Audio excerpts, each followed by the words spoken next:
Have you ever walked into a room and instantly felt heavier, or walked into another room and felt like you could finally breathe again? Many of us don't think twice about how our environment influences our energy, our clarity, or even our sense of possibility.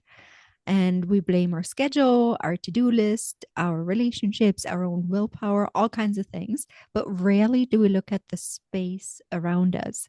Today, we're diving into a completely different way of getting out of overwhelm, clearing and aligning the places we live and work so we can finally show up with the energy, the clarity, and the confidence we've been craving.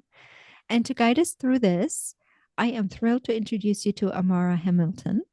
Amara is a Feng Shui and energy clearing expert with more than 26 years of experience. Amara discovered that her environment wasn't just a backdrop, it was shaping her emotions and her clarity and even her sense of possibility. So, through the deep training in Feng Shui, energy clearing, shadow work, dyads, Qigong, and the art of feminine and masculine presence, she rebuilt her life, her relationships, and her sense of purpose from the inside out. And here to share with what that looks like and how that can impact your life. Welcome to the show, Amara. Thank you, Tanya. I'm really happy to be here. Thank you for inviting me. Yeah, I'm excited to have you here. I'm very excited to hear a lot of what you're sharing because I think it's going to be juicy and really helpful.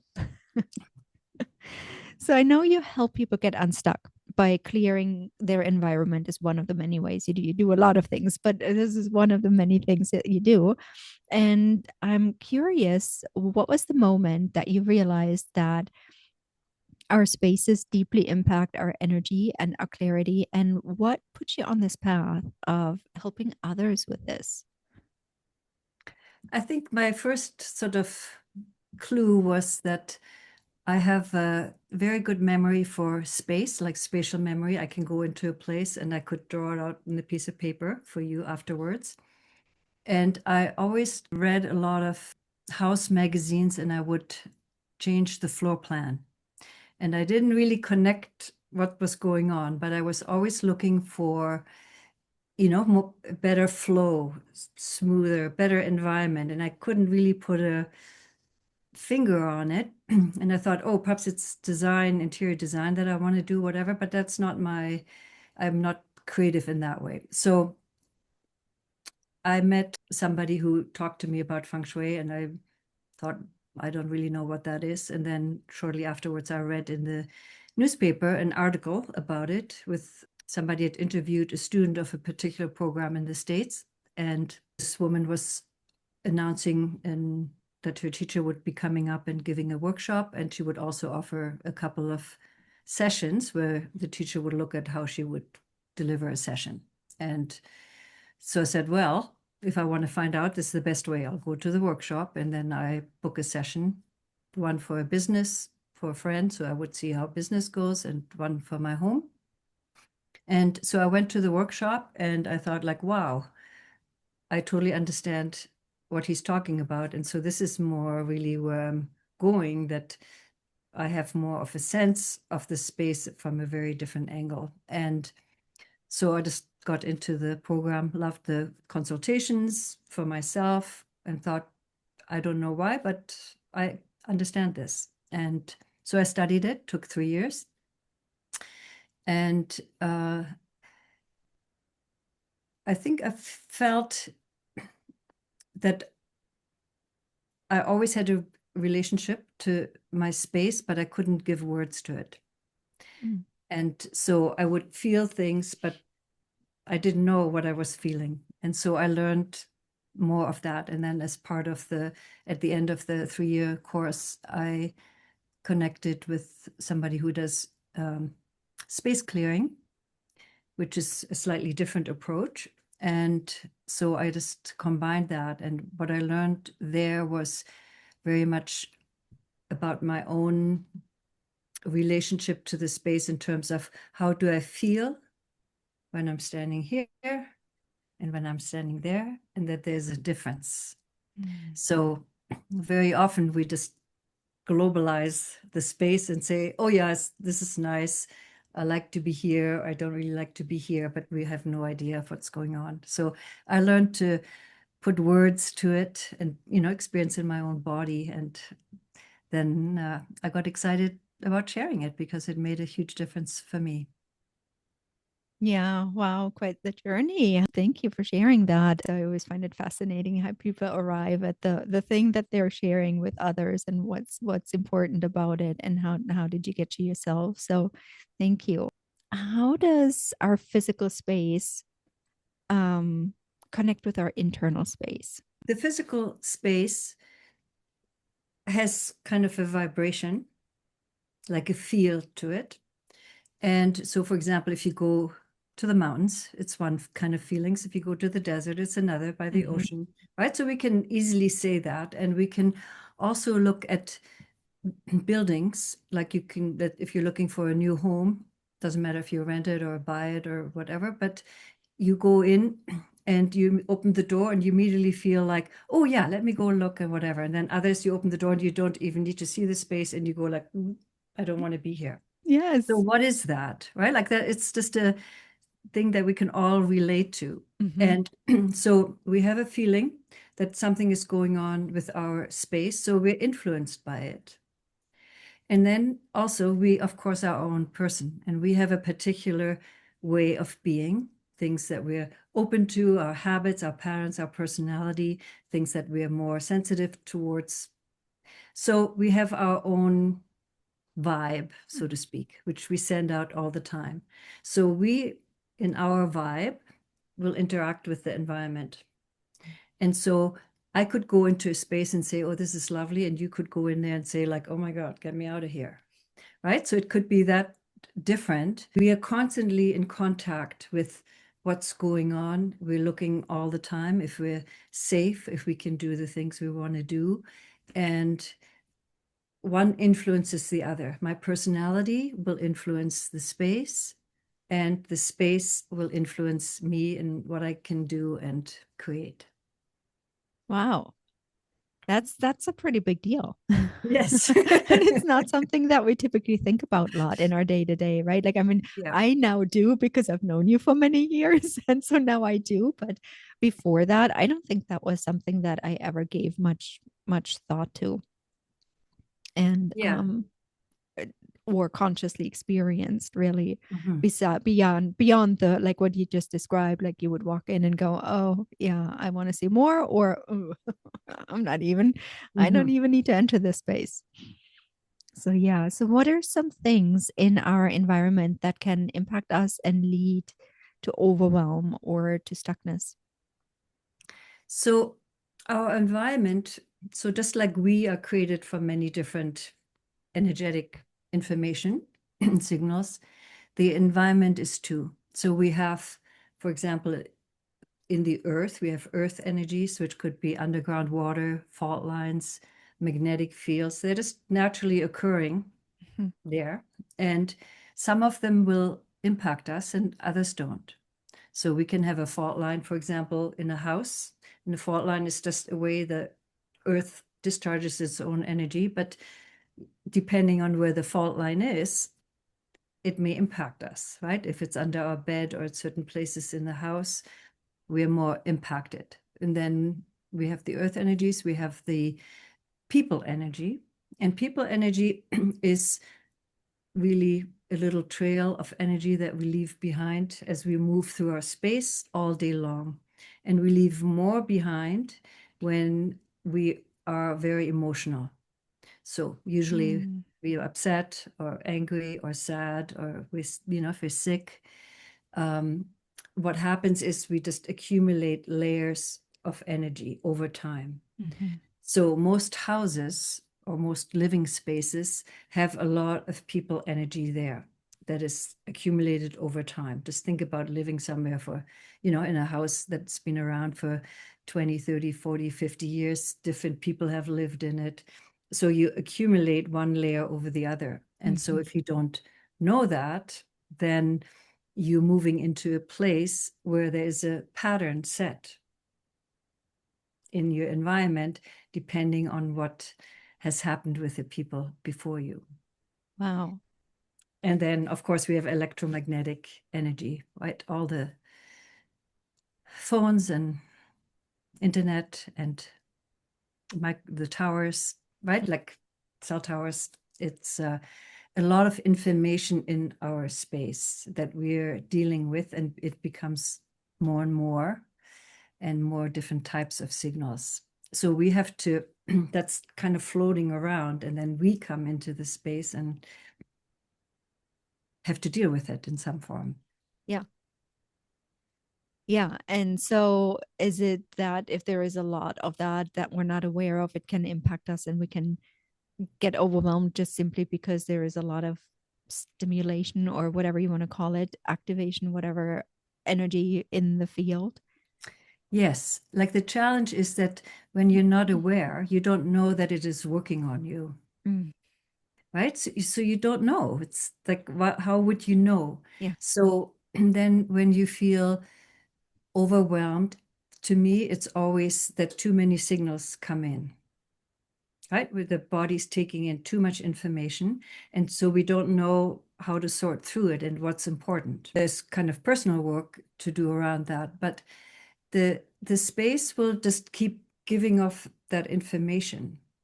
And so if we don't change something about the space and kind of relax it in some form, or at least notice, this is what's going on, and clearing can basically is a relaxation practice. The patterns kind of shift and rearrange. If I don't change that, then it's really difficult for me to change something in my life, right? Let's say I always like the New Year's practice of, okay, I'm setting new goals, and it's, January 1st, and I'm going to do all these things. Or I'm going to the doctor and there's a new regimen I'm deciding on that I want to do. So I have this idea, it sounds great, let me go and do it. And then I do a week, perhaps, if I'm lucky, and then it disappears. Mm-hmm. So a lot of us know exactly what that is like. And I have learned that a lot of times it's actually the environment that is putting us into this pattern. We Whoa. have, of course, a little bit of resonance towards that, because it's always, new habits are always a little bit of a challenge. But the environment is sort of set in a particular pattern. So now because we're connected, now I'm trying to change something inside, but it's bouncing off against the same environment. And the environment is saying, no, no, don't do that. This is what we're used to. Come back to, how this is done. And so in order to actually shift something more significantly, if I can neutralize my environment and shift the patterns there, then it is much easier for me to start shifting some patterns in myself. So for me, it's always the easier way to do personal growth, right? To move something when I'm feeling, oh, I'm stuck somewhere. If I shift something in the environment, often that opens the door to me then expressing differently. Wow. Yeah. So that's a pretty big deal. Yeah.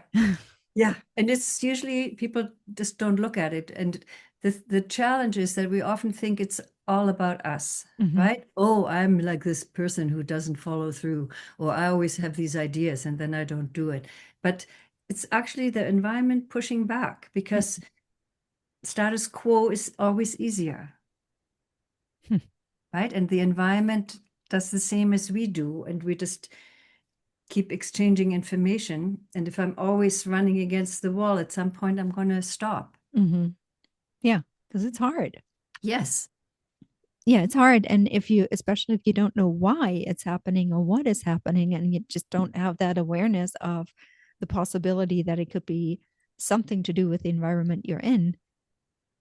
It Yeah. just, And we immediately go and blame ourselves, yeah. right? Because that's the mind will just so like, oh, it's you, right? And then we get into that, and that's a whole other story. Yeah. Yeah. Could do a whole episode on that. Yeah. So you talk about creating spaciousness internally and externally. What does that mean in everyday life? And I think you mentioned today you refer to it as like having a relaxing happening in the environment. Is that the same thing or is that different? No, in a way, it's the same thing. So if spaciousness means to me, I have room to choose. Mm, I can be there by myself, I can be present, and there's room around me. So, first of all, around me, my beingness. mhm, So, it means I can choose what I want to do, what I say yes to, what I say no to, and I'm not in a reactive mode. It's not automatic. yeah. I have awareness and I'm actively deciding, oh yeah, this I like this, or this would work for me in terms of where I want to go, or all of that. So I want to have that space inside me. And I want to also have that space around me in my environment so that I can actually expand into that. Because it's like if I'm in a box shape, there isn't much I can do. But when the walls come down from this box shape, then I can say, oh, I'm going to expand a little more into this area or here.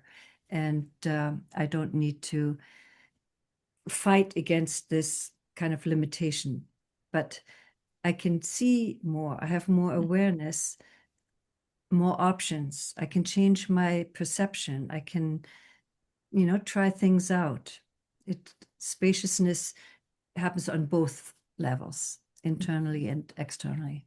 Yeah, yeah, yeah. And I mean, I've definitely been in situations where I felt that opposite of that, the non-spaciousness and the being in reaction mode and they're just not even able to have my thoughts go to different places that would allow a different outcome of what I can see right in this moment because there's this like contraction, constriction happening.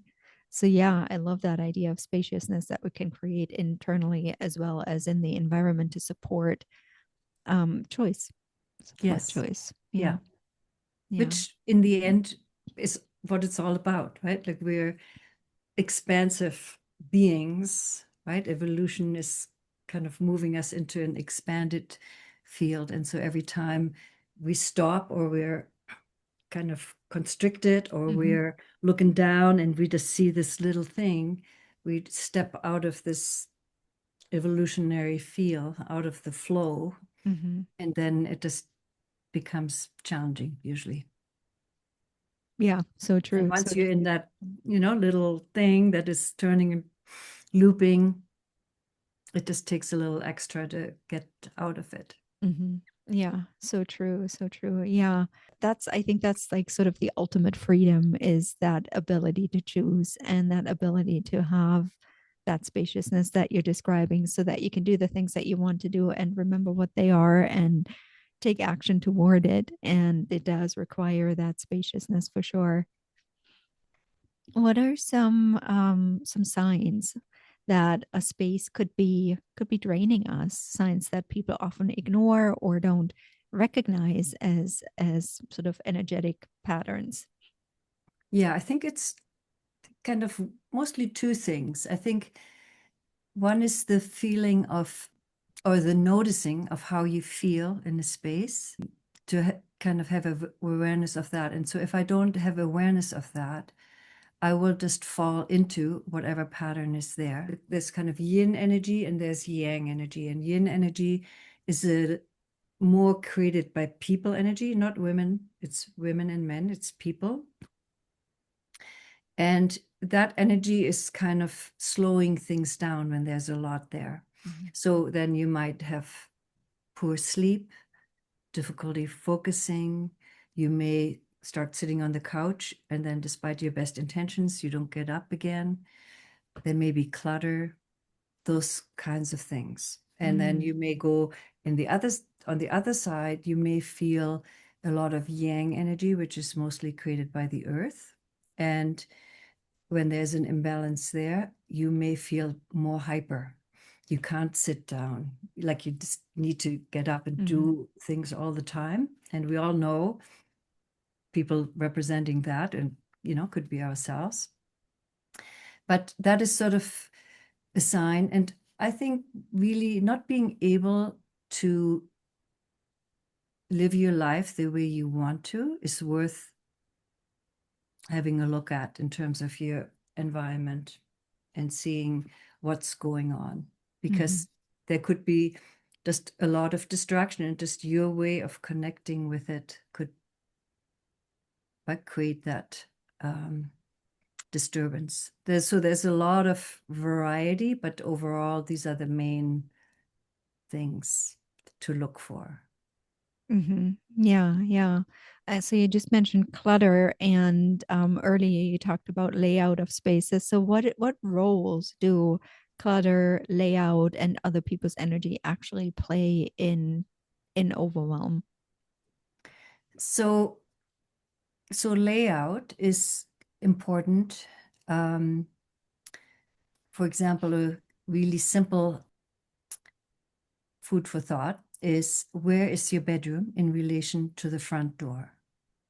So the bedroom is the most important space because you spend most of your time there, and compared to other spaces, even though you're sleeping, but you go to sleep in the energy, you wake up in the energy. So it has the most impact. If you're living in a house and let's say you have a family and your bedroom is in the front, then very likely your kids will have a powerful role if they're sleeping behind you in terms of the location. They can just overwhelm you because they're actually in charge. Whoever is in the back of a house or apartment is the person in charge. So if you're not in charge, you can, location wise, you can just be completely overwhelmed because you're not in charge. You don't know what choices and decisions to make because somebody else is in charge. And so for kids, that is challenging because they're not supposed to be in charge if they're back there. And so they will demand more from you, which is contributing to, most parents overwhelm. So that's kind of one thing. Another thing is clutter, of course. Clutter, there's different definitions of clutter. So I feel most of the time clutter is when I notice it. Then I would call it clutter, because we all have different levels of how much stuff we need and like, and not everybody is a Zen personality. What happens with clutter is that it has its own energetic signature. So you start putting something somewhere and then you add something else. And all of a sudden it's like a sticky pad, like a notepad with little goo in between. And then it stays. And then you add something else and it stays. And then you try to take the top thing off and it's kind of sticky, and then you just leave it and something else lands on it. So you get sort of areas in your home that do that. And you may start with one and then you may get two, but they're like increasing in energy. So it takes away from you being able to manage it. And it could be that the reason for it is an earth energy pattern that is there underneath, right? The place where you're living is sending a particular stressful energy into that area. And that's where all the stuff goes, right? Because when you really look at most places, people have very distinct places where stuff accumulates. Yep. And it's not necessarily until you get into the extreme, it's not everywhere, but it's certainly just, often distinct places. And sometimes it's a room that does where you don't want to go in and you don't even know you want to go in. So all the stuff lands there, right? And so when you clear it, it just changes your relationship to it. And then, of course, other people's energy. But I find that other people's energy is more a personal thing. I don't feel it is, other people's energy in terms of your original space, that's kind of hanging around and you're influenced by it. But it's also very much related to you, what you allow in and your own boundaries and all of that from, using embodiment work. Yeah. What's really kind of interesting thing about other people's energy is the houses, like, or actually like restaurants. Restaurants are great because they have somebody starts a restaurant and then the person who's running it creates a pattern. And let's say after a year, it doesn't work out and they go bankrupt. Somebody else comes in, it's already set up to be a restaurant, comes in with new ideas, does it, but has like a 10% doubt if they're going to make it. Mm. So they feel attracted to it because there's a little bit of failure flavor already in the air, so to speak. So then they go in and they do their thing. And at some point, they get to the point where they have to make a decision, like unaware. Am I going this way or am I going that way? And most people, when they're not aware, will go down, okay, I'm going to fail here. Mm-hmm. And then it ups. Now it's 30%. So the next person coming in is already more wobbly about it. And so that's why we get restaurants that go turn over all the time. Mm-hmm. And then we have others that stay for 20 years, right? Yeah. It's like this feeling there. Or there's houses where people always get divorced in, Mm-hmm. right? Like there's a thing. Yeah. So if you ever Or buy a businesses house, that just whatever, can't stay in. Yeah, other yeah, businesses too that right? just you see them turn over every few Exactly. months. So the people energy is Wow. creating that. And so if you move into a new space, you want to know ideally what happened to the people before you Mm-hmm. so that you are aware. Oh, are they moving sideways? Are they moving up? Are they moving down in terms of housing? Hmm. Right? So if they're moving sideways, okay, but if they're moving down, then it means there's a pattern in there of losing money in some form or having a challenge with it or, that kind of idea. So we are influenced by it for sure. And it just depends on if that is a challenging arena of of ourselves. Yeah. Uh, and sometimes we move into that. It's sort of like a little tester, right? However, where am I? Am I working on this arena in my life? And if not here, now it's going to come and I have an opportunity to wake up to it and say, okay, I'm going to do this differently. Yeah. Oh my goodness. That just like puts so many things in perspective. I can't even like I was just thinking of one particular space that I moved to that had where there were a lot of other people living. And also there was a lot of turnover. And it was really fascinating how I felt there was entirely different from how I felt anywhere else I've ever lived. And I mean, I always feel a little different in different spaces, but like not that dramatically different. Like that was a pretty huge impact on me Mhm. that I noticed. Not only all the people that have been through there, but also what the property has been through, and it's a huge Yeah. property, and just like the lack consciousness that was there. It was pretty fascinating. It impacted Yeah. me really. I got really sick there. Then And it once I will left, activate that, right? yeah, So if there's this feeling of lack, then whatever you have yep, and the area where you feel more yep, lack is going to get activated. And then you add that into the pot yep, and right, it just keeps going. Oh keeps my going, goodness, growing. And it, the crazy news is that it can all be changed just like that. that's But people amazing. don't know it. And so then They keep going. it's Yeah. you just keep going. Yeah. Hmm. Yeah. I mean, yeah, I've certainly benefited from your support along the way. You've helped me a lot clear many different spaces. And so I know the amazing difference it can make in a space. And one thing I love about your work particularly is that you're incredibly practical in your approach. Like it's very doable. It's very easy. It's very just relatable, easy, practical, all those things. Because I know I've worked with people in the past where one of my favorite memories is working with somebody who was requested that I put a heavy um, anvil like a metal like into my closet. And I'm like, I can't even, where am I even getting this thing? I can't lift it. I'm gonna put this in my closet. I already have no space in my little 600 square foot apartment. That's a no. Like, that's Mhm. not going to Mhm. happen, right? I just thought that was so, and there were a number of things that we talked about where I was like, I just ended up not doing it because it was not practical at all. And it just didn't happen.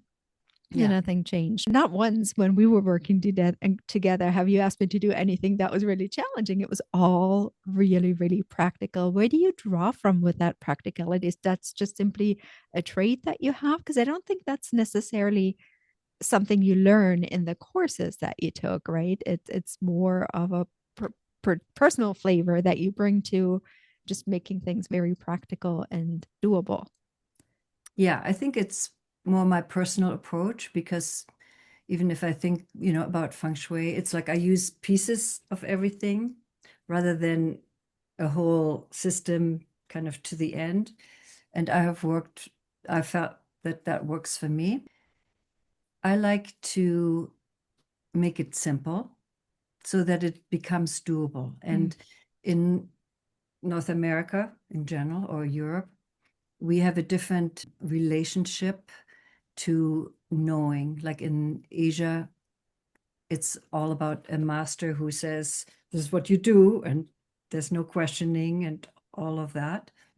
But in North America, we always ask why. We want to know, why do I need to do this? Why does it help? And whatever. So I like to look at it as if I'm in this space and I want to do an activity, sleep or work or other things, when I'm in that particular space and location, can I actually do it? mm, So you need to tell me when we're together and, sorting through all that, is how you feel. Do you feel, yeah, I'm totally focused, I can get this done. Oh, I can imagine doing this. And most of the time, there's at least one or two places where we don't have that. So we're not as focused, we're more easily distracted. All this overwhelm could be that literally your bed is not located in its best place, or your desk, or something, that there's something in the way of where I am and how I am relating to the environment that is not in alignment with myself. And so then I can't do it. So all the practical piece is just to move chairs and move furniture and move this and sit somewhere else and try this until there's this feeling of, yeah, now here, all of a sudden I feel calmer. All of a sudden I can focus. Oh, now I see that I don't even know what that is, but I feel more openness and receptivity here. So you want to know that. If I put you in the front door and say, do you feel welcomed into your space? And you actually stand there and you consider and says, no. Like, what do you have to overcome every time you come through your front door oh, every day yeah. to be in the space? No wonder you're overwhelmed and you can't think straight or whatever, because you're not welcome. You're not feeling welcome. So that can be changed. So when you feel welcome in your own home, everything starts to relax, Mm, right? And then you can create some spaciousness and move more into what you actually want to move into and how you want to live your life with a little bit more clarity, a little bit more direction, more connection to yourself. yeah. Yeah. Wow. Yeah. What's the most memorable shift that you've ever seen in someone that, like, after their space was cleared, like a moment that you won't forget? A woman who was, she was probably at that time sort of in her 60s, very active, and her husband had been in a care home for 10 years and was not coming home.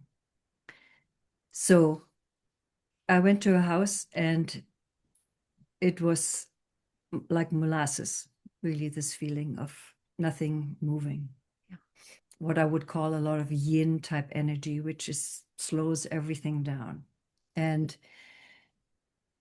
so I went into her bedroom, and she wanted to do different things and couldn't do it. She was just immobilized. And I look into her bedroom and go in the closet, and there's her husband's closet, was a big walk-in closet, and all his clothes were there. Mm. And she said, I haven't moved anything here for the last 10 years. And she hadn't moved anything in her house for the last 10 years. And so we did the clearing, worked through everything. Then I usually connect with people a few days later. So I talked to her a week later, and she said, you know what? The closet is empty. I've moved the furniture. I've done this and that. And I've signed up for some personal development course. And to me, that was, like it was so meaningful that, yes, you have a person that you care about and you look after, and you can't physically care for, so they have to be in a special place. But to not put your life on hold forever and ever and ever. Mm-hmm. And she just couldn't get through that because everything had kind of, in a way, like mummified, right? It got so stagnant that nothing could move. Mm-hmm. And she still had so much life ahead of her that it was wonderful. That was really wonderful to witness. And then, for the next 10 years, when I knew her, she was doing all these things, travel and different things, while still caring for her husband. But she was back in the picture. Mm-hmm. Yeah. Wow. That's a pretty significant change, isn't it? Yeah. When when life gets so small, so stuck, and then you're able to have these clearings and be able to get on with life again and lead the life that you want to lead. Oh my goodness. Yeah, that makes such a big difference. Mm-hmm. What a beautiful Yeah. story. Yeah. What is one misconception that people have about creating a supportive home or work environment that you see? I think that most people, sort of from what I know, noticed is that they orient a lot of times everything around the view. For example, an office space in the Mm-hmm. home or whatever, it's all, oh, I need to look out the window and all that. And that may not necessarily be the best place. Like another thing is that people sometimes forget themselves in the space. And I've seen so many homes that are all what I would call beige, brown, gray, that I find it a little bit scary. And it's like those are sort of the in colors, but when I go into a space, I want to see you in that. So I want to see the artwork that you enjoy, even if you can't purchase many things, but I want you to feel like, oh yeah, I can see you in this. It doesn't have to be perfect, but very often people go into a showroom and then they buy the whole corner, including the lamps and the accessories and the pictures, whatever. And then it just sort of gets translated into Yeah. their own space. And it's like, okay, I don't know where I am. I don't know who's living here. And so I think whatever personality quirks, like I love painted walls. So I have lots of different colors in my house. Somebody else is going to do some different things, but to bring yourself into that and to be curious what that might be and not be influenced so much by what's out there, whatever, but where you go and you see something and you say, oh, yeah, right? Like where you're expanding and your Mm-hmm. heart opens and you feel a connection, and to have more of that in. Have a few plants. If you are living in a basement suite, then you get silk plants that look like real plants, right? It doesn't really matter, but the intention behind is important. And So I want to really feel you in there. And I think the other misconception is that people think that the living room is kind of the most important space because people come in there, Mm-hmm. and when it's actually the bedroom. Hmm. So the bedroom is like our internal self, and the living room is our external. So I've been to so many places where people have spent money on their living room, and then I go into their bedroom and they more or less have a mattress on the floor or nothing in there, right? Like Mm-hmm. it's just functional curtain type thing and no artwork or whatever. It's like totally neglected. And so it should be actually, ideally, it's the other way around. That's my sanctuary. I go to bed and I go, oh, so lucky to be here. Good. I wake up, oh, love it in here. Like that should be the feeling, because Mm-hmm. that is really the foundation of who you are, right? You're sitting in that energy. I take care of myself. I create a little special place where I'm spending a lot of time. Mm-hmm. And the living room is really just for other people, more or less, right? So from my perspective, if you have to wait longer for living room furniture, go right ahead. We can all sit on a mat or a beanbag or something, right? But we have it sort of backwards of what we highlight. And it's like Mm. this showing off, and we show ourselves as this, but what's in here, which is really what's important, Mm.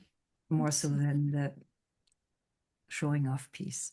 So true. And I think that really goes hand in hand with a lot of like patterns, internal patterns that we have, that outward focus. And rather than having that outward focus to bring it back inside. Oh my goodness. That's a big connection. I've never thought about it in that way, but that completely makes sense to me when you were speaking. I was like, oh, that really resonates. And I've Mhm. got to get rid of some of the clutter in my bedroom. Yeah, it's a Like good now. place to start, right? Like yeah. Dang. Oh, that's so interesting. Is there any one item that tends to hold a lot of energy? Meaning, is there a common item or theme? I know you just talked about the bedroom and the living room is one thing, but if people were to declutter that area, it would shift space in a big way or make the biggest energetic difference? Or does it just really depend on the individual and the individual space? Yeah, I think overall it really depends on the space, because let's say we have earth energies, they could be anywhere, in a house or an apartment. And so that will have an influence. And I think the easiest way is always to start with your bedroom, no matter what. And a kind of a nice way is to sort of the two things. So one is a feeling way. You want to notice what it feels like. So I like to put people down on their bed and lie down and notice and see how they feel. And then you can ask, okay, so if I'm feeling like I'm really in my head, or there's a part of my body that attention goes to, that means, something is going on. And then you can just ask yourself and say, okay, so what's in this room that would support me in shifting the energy here? And so then you just consider that and think about it as, okay, that's now gone. I've cleaned this up. Does it make any difference? And if it does, then you clean it up. Mhm. And if it doesn't, then you keep looking, right? But sometimes it's about, oh, perhaps I need even a different color here. Mhm. It doesn't mean you necessarily need to paint the walls, but perhaps it's a pillowcase or something like that, right? Like, because that color wants to come in. The challenge with sometimes with us not having enough color is that our brain, when it's all white or all the same, or all like light gray, light gray, light gray, and floors too, whatever, we don't discern between the concept of um, earth, human, Mhm. and heaven. So we have three distinct aspects to ourselves, right? We're connected to the earth as our physical creation. We are here in this environment, and we're also influenced by our whatever celestial influence is there. And so if we don't discern that, everything just becomes a little bit of blur. And so when you talk about overwhelm or, sometimes those things, it's like, I don't know kind of where I am really in space.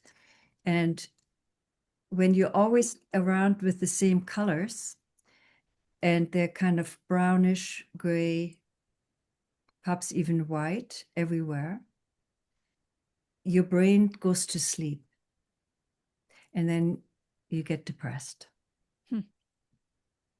So sometimes it's worth just being somewhere and saying, oh, right, what do I need? Doesn't need to be extreme, but what color nourishes me, right? Relaxes me, makes something more fun, depending on where you are in your space Mm-hmm. and what do you want the outcome to be. So this all tone and tone is actually like our brain is kind of looking for a place to latch onto Wow. and get out of this totally automatic mode. When it's automatic, we have no joy, right? Because nothing fresh is happening. We're not connected to our life force. Hmm. But what we're looking for, and I mean, most people are, oh, I have a little adventure here. And it's like because we want some different things, right? Not all the same. Yep. So you can create that more in your home that now I'm in the kitchen. Now I'm in the living room. Now I'm in my bedroom, right? Like the system recognizes that there are different spaces in your home. And it's not all just the same. Yeah. Wow. Yeah, there was a lot there today that you covered a lot of things that people can take right away and implement. I'm going to be looking at my bedroom after we get off this call, because there's definitely a little problem area happening there, and so it sounded like that's what my takeaway from this too, is like that the bedroom is actually really, really, really important, and that before we look at anything else, we start there. That could be the very first step, is looking at how do I feel in my bedroom, how do I want to feel when I'm here, what can help me get there. So Yeah. that is one simple way to get started, and maybe declutter and maybe see what else needs to happen or wants to happen in that space, rather than any of the more outward focused spaces. Yeah. And then I did love the example you brought about, do you feel welcome into your house? Like, is that, do you want to come through this door? Like, that is fascinating. I never thought about Yeah. that. We have three entries into this house, and there is one that I really hate going through. Mm-hmm. The other two I'm totally fine with. It's like very, very Yeah. neutral, I would say. But one of them I really am not interested, and it's right above my bedroom too. So it's like really fascinating, just getting Yes. me And thinking. we know what's if we learn to trust it, Mm-hmm. right? And it may not be a big thing, but because you didn't like it, it could have just mean that other people haven't liked it either. And so then you have like a little energetic package there, Fascinating. right? Because a door is like a gateway. And because when we stand in front of a door to a home, we anticipate what's going to happen. What are we Mm-hmm. going to find behind the door? Mm-hmm. Is it good? Is it like, oh my God, trouble, I have to get myself ready or whatever? And so we Mm-hmm. leave more energetic pattern in front of a doorway. Hmm. And so then what happens is you step through it every time. Yeah. Right? The pattern is there and you step through it and you get affected by it, depending on who you are and how you are with things. Yeah. But you move through and you're affected, Yeah. Well, right? And it's then that colors kind of at least the next minute or two in your life until you sort yourself back out and say, okay, actually, this is where I'm going, yeah. right? Yeah. That's So, really fascinating, because my roommate and I have totally different like preferences for the doors. So it's like very personal. Yes. And very, yeah, it's just fascinating to think about things in that way. And yeah, so a lot there that we covered today. Definitely look at your bedroom, everyone. Yes. It seems A like good that's a place to really, start. Yes. really important place to start. Yeah, how do people find you? How do they connect with you if they want more The personalized support easiest, around that? yeah, thank you. The easiest would be to go to my website, and it's amara.ca. Because I live in Canada, I Right? decided to do that. And so there's a little bit of information about me and the work there, and also a way to connect. So I'm always happy to, give people some time to chat about what's going on and find a solution. And we can work in person or we can work long distance. Doesn't really Yes. make any difference, which is Yes. Yes. wonderful. Yeah. Highly recommend, highly recommend. It's made a huge difference in my life for sure. We'll put the website link into the show notes. And I want to thank you for being here today, for giving such amazing, amazing content. There was so much there today. I'm going to have to re listen to this multiple times, I think, because I think there was just a lot there that's super practical, really easy that you can take into your day to day right now. So thank you, Amara. Yeah. Thank you so much for having me, Tanya. Really enjoyed spending time with you.